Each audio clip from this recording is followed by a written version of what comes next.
G'day everyone, Christian here with a quick update from Starseeds and Patriots of Down Under this evening. How are we all? I trust and hope that everyone's doing okay and faring well with this Lionsgate portal energies that are coming through at the moment and influxing us on a massive scale at the moment. And I can't tell you enough that I have been inspired and am in the process of manifesting right now. I'm in the process of actually finishing off the final touches of my Mandalorian outfit that I finally get to wear for the first time at Comic Con this year. Big old kid in me comes out for the first time ever for my first ever cosplay. So I'm going as a Mandalorian, and I've spent 5 years building this outfit, and it's something that I'm very much looking forward to. And as I said, it's about inspiration and manifestation at the moment, and I'm manifesting into my future what I would like most to be doing, and that is, going around and doing what I do with my cosplay, to going to events and children's events and fundraisers and things like that, giving back to the community as such. Hopefully, going to be going to get myself certified via the Mandalorian Mercs, which is a group that actually does a lot of events, fundraisers for children, especially in hospitals, and raise money for cancer and awareness of all different sorts of things that are, unfortunately, the children unfortunately suffer from. And so we are trying to make it, they try to make a difference in their life by going around and going and bring that big inner child of them out and smiling and having them step away from that life of theirs for just a day and be the character. Hold, the guns, the blasters and stuff that I've built, just nothing more than seeing them light up when you put your helmet on their head. It's very rewarding to see their face light up, to see their dreams to a degree come true. So I'm in the process of doing that. I'm going to actually enjoy myself as the big kid that I am as well. So I thought I'd share that with you. But in relation to my update, for this week, unfortunately, everyone, we will not be going live this Sunday with Whistleblower Bob. Unfortunately, he's been caught up with work commitments, and that's okay, because I know that this doesn't revolve around him or me or anyone. This is just a matter of when we're able to make things align, or hopefully get to a point where things align perfectly for us. We can't make things happen as such. We just go with the flow. We go with the flow like water, like Bruce Lee said. So hopefully he'll join us next week, or maybe even midweek, as he mentioned. Maybe even midweek if time permits. But I do know that he's got some time coming off, and he's going to be looking forward to spending a lot of that for himself. And I highly respect that, and his time for his lady. And she always comes first, absolutely number one. So in saying that, we wish Bob well with his week off that's coming up, and I hope he thoroughly enjoys his relaxation and time, because it has been aligned, funnily enough, it has been lined up perfectly that his lady has that time off as well. So I really wish them many blessings. But in saying that, hopefully I might go live on Sunday. I might do a quick live, and might just leave it at an hour, maybe an hour and a half, because I think 2 hours 40 minutes last week was a little bit too bloody long. But that's okay, because we covered quite a lot, and I think we presented quite a bit, and shook some feathers a little bit, because we got rattled by ASIO a little bit with the sound. But also there was a microphone issue as well. When I plugged my microphone in, it seemed to eliminate partially some of the sound issues. So I think we'll also make sure that Bob has a external microphone in the future as well. That'll take care of a little bit, and hopefully we don't get blurred out too much by the powers that be. But at the same time, we always kind of like it a little bit too, because it means we're over the target and we're dropping bombs, and they don't like that. So bring it on. But that's okay. But I've got a question for everyone this evening. I'm just wondering, and I've been pondering this a little bit, how would everyone feel if I was to do a weekly Friday night or Friday afternoon session with my actual personal Starseeds and Patriots of Down Under Telegram feed?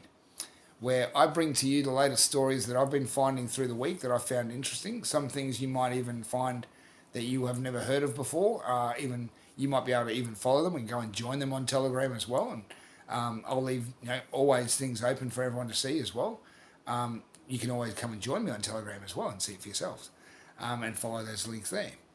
But yes, I'll be covering all different sorts of things, anything from space news to some of the other things that are going on locally as well, with this latest scenario that I've seen come to light recently this evening, with this new operation that's taken place, that's a live fire operation that's taking place in the next few days, or I think a couple of weeks, now that Operation Talisman Saber's finished. And I find it synchronistic enough right now that that has finished after 13, 15 months really of simulated warfare in the middle of the desert.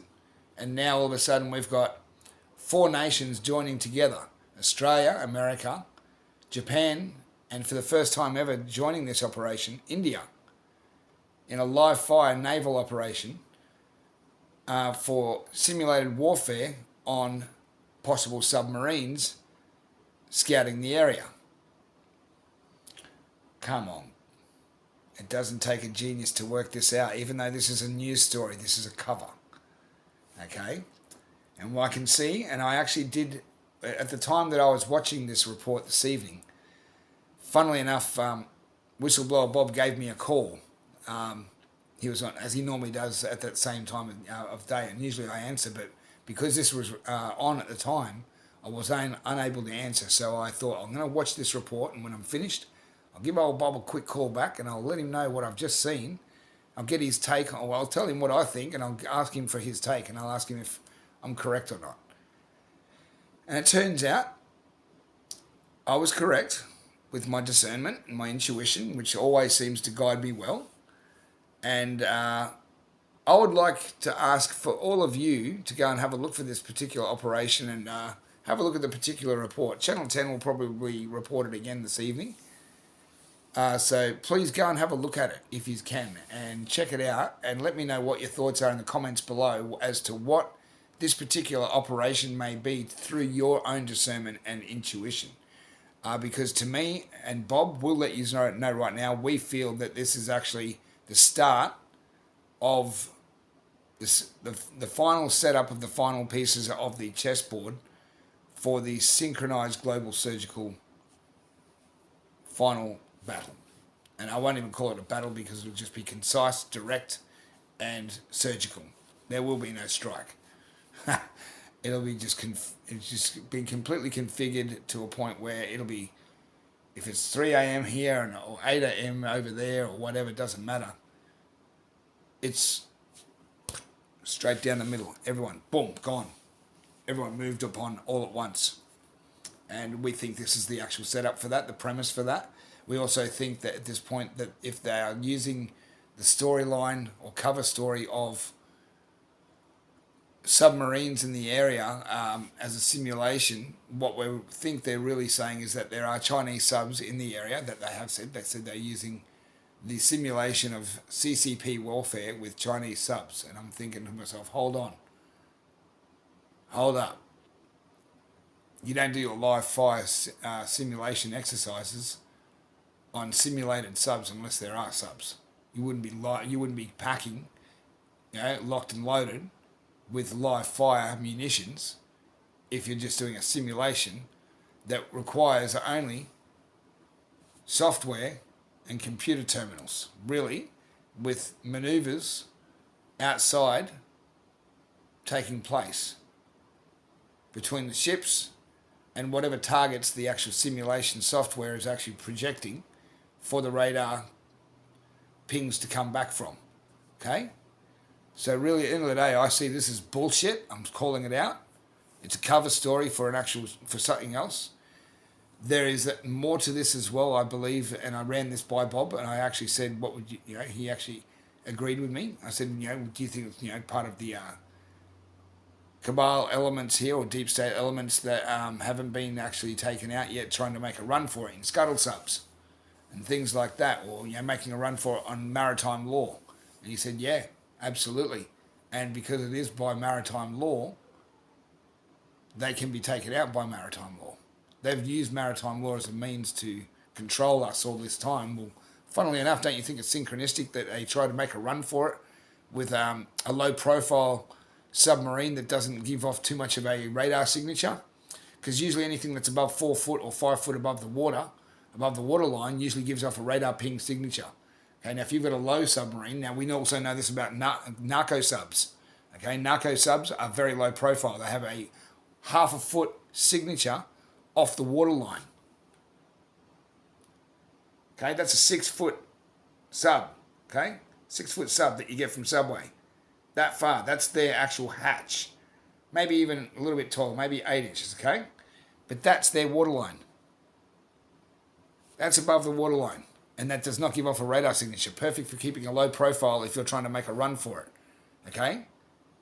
So, to me, this is a bullshit story what the news is putting out. I believe they are looking for radar signatures of submarines, not just CCP possible assets, but also deep state cabal elements that are trying to make a run for it on the water here. Good luck with that. Queen Victoria was very short-sighted with her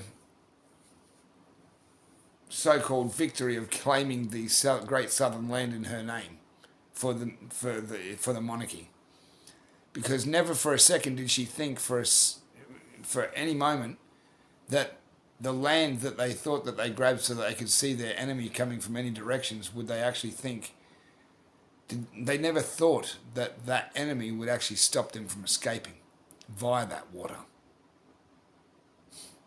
Very short-sighted, very non-tactical in any way.